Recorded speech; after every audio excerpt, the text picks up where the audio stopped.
I will be speaking in English. I thought I was going to be sitting down talking, but when I saw Brother Afifi so lively and so dynamic, I have to stand up to be equally dynamic. You see, the questions that were put to us, Pondok modern and Pondok apa ni? Pondok tua, old traditional Pondok, and the relevancy of the products of the Pondoks coming out of the Pondok system now, all over Malaysia, all over southern Thailand, all over Indonesia. Can they be employed? Will they have job? Will they have professions?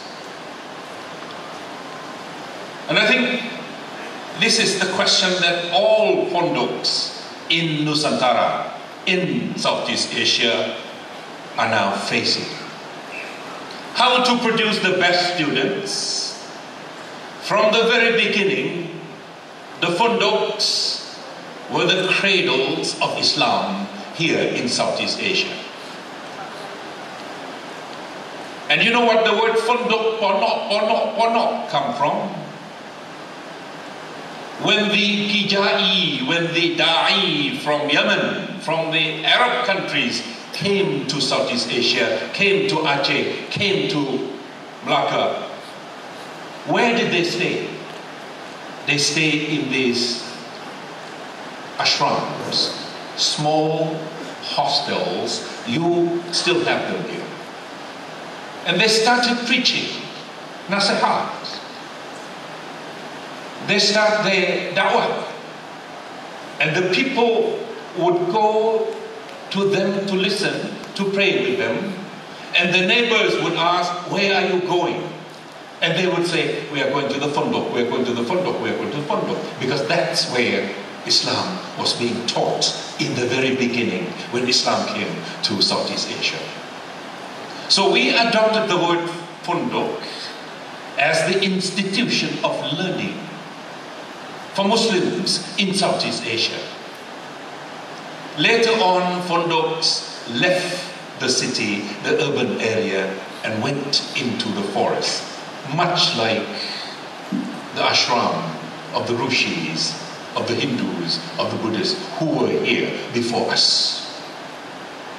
So that in itself, you could see the transformation of an institution which was exclusively Muslim, but transformed, adopted and adapted into the environment that was here in order to teach, in order to educate, in order to produce younger generation of Muslims into the future. So from the very, very beginning, Bundoks have always been the foundation, the bastion, and the cradles of Islam.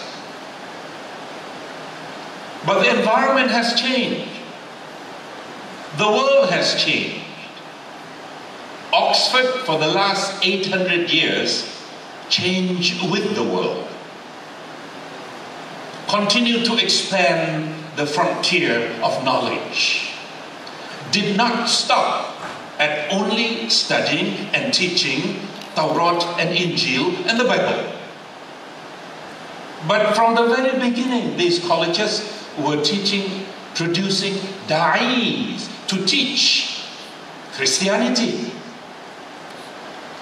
But they change with time, they adapt, and they adopted new science, new technology, new fields of knowledge.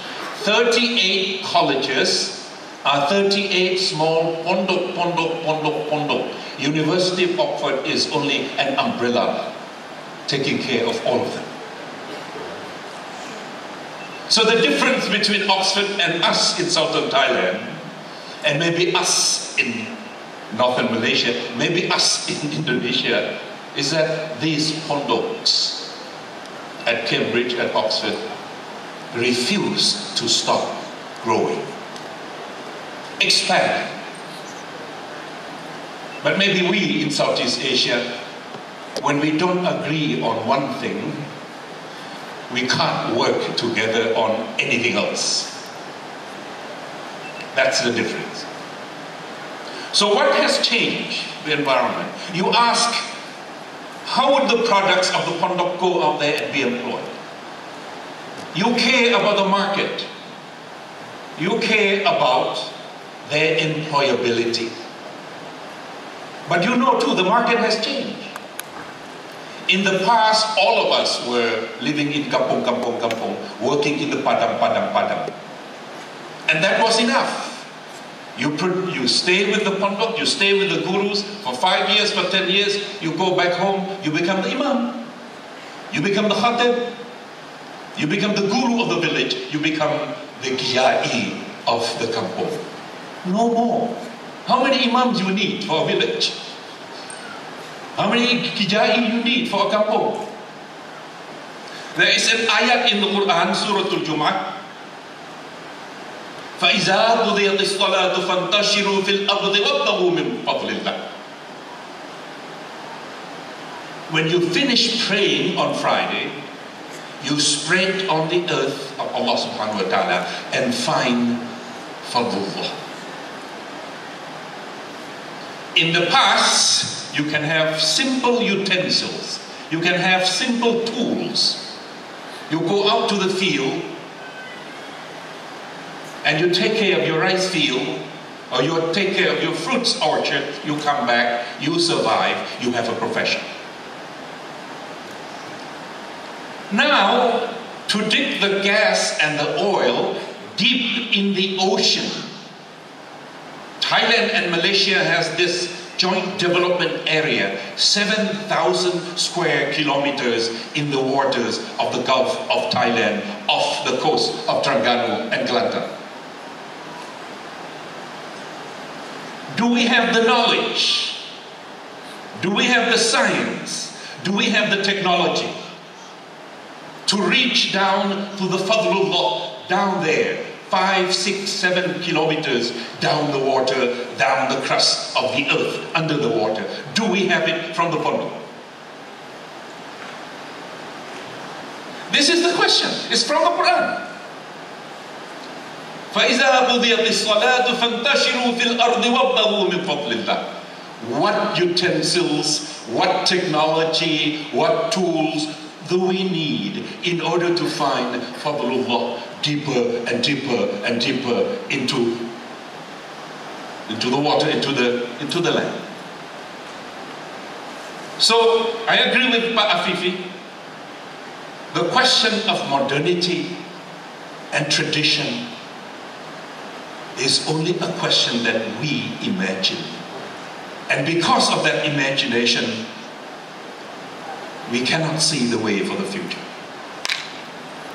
Modernity and tradition must be able to be combined and survive and walk into the future together.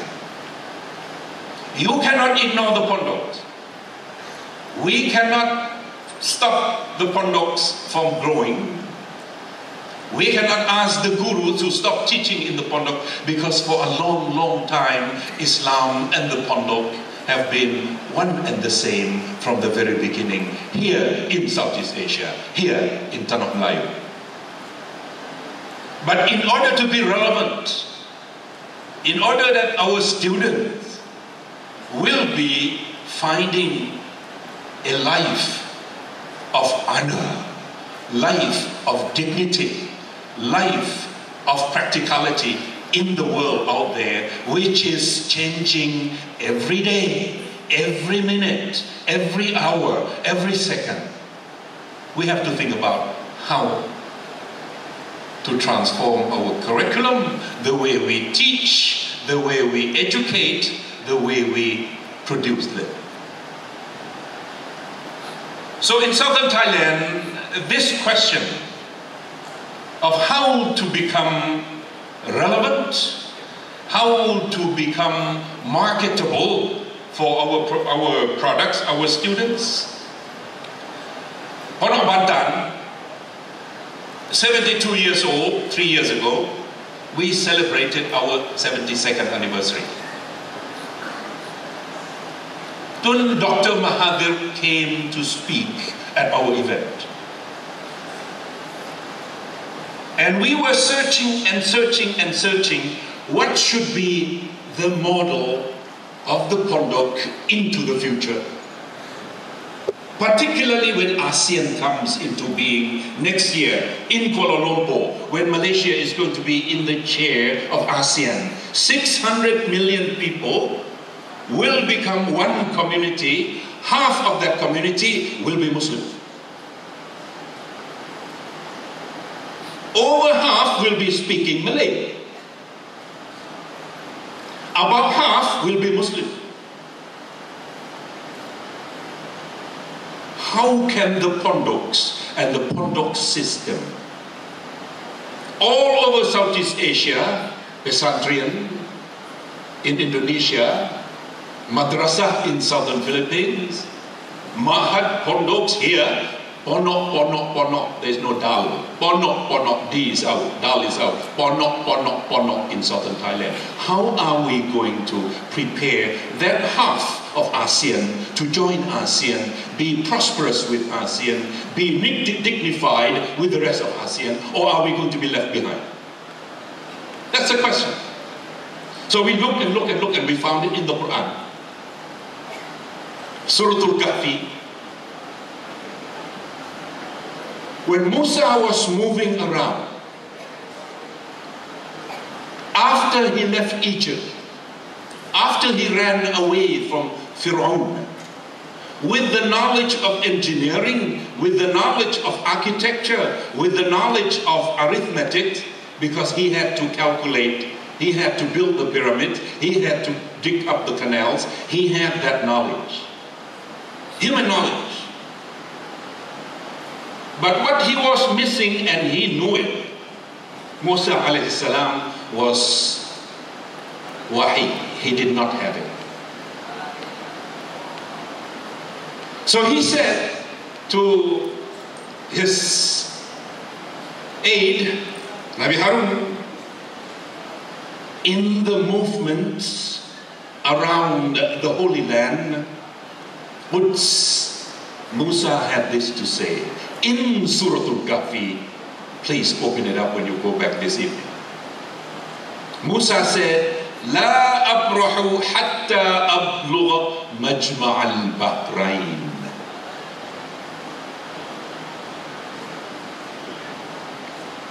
And there were interpretations that Majma' al-Bahrain could mean where the Persian Sea, Persian civilization, Iranian civilization, and the Arab civilization and the Roman civilization met each other in the Dead Sea, in the Gulf of Aqaba. That's Majma' al-Bahrain. In fact, there is an island and a country called Bahrain now. Some said, no, it's the Mediterranean, where the Roman and the Arabs and the Persians and the Indians met each other. That's the two civilizations, Majma' al-Bahrain. It was Al-Baydawi who said, no, none of them is the correct interpretation. Majma' al-Bahrain means wahi from Allah subhanahu wa ta'ala. One stream of knowledge. The other one is human knowledge, which Musa alayhi salam already had in his mind, in his chest, because he was brought up in Egypt with the Pharaoh. So Majma' al-Bahrain became our motto. Much like at Oxford, Center for Islamic Studies, Oxford, for the first time in the history of 800 years of Oxford, an ayat from the Quran was put in the declaration establishing that Center of Islamic Studies, Oxford. You would be surprised what little ayats that they have chosen from this holy book.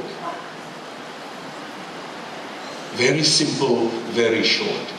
Rabbi زدني علما.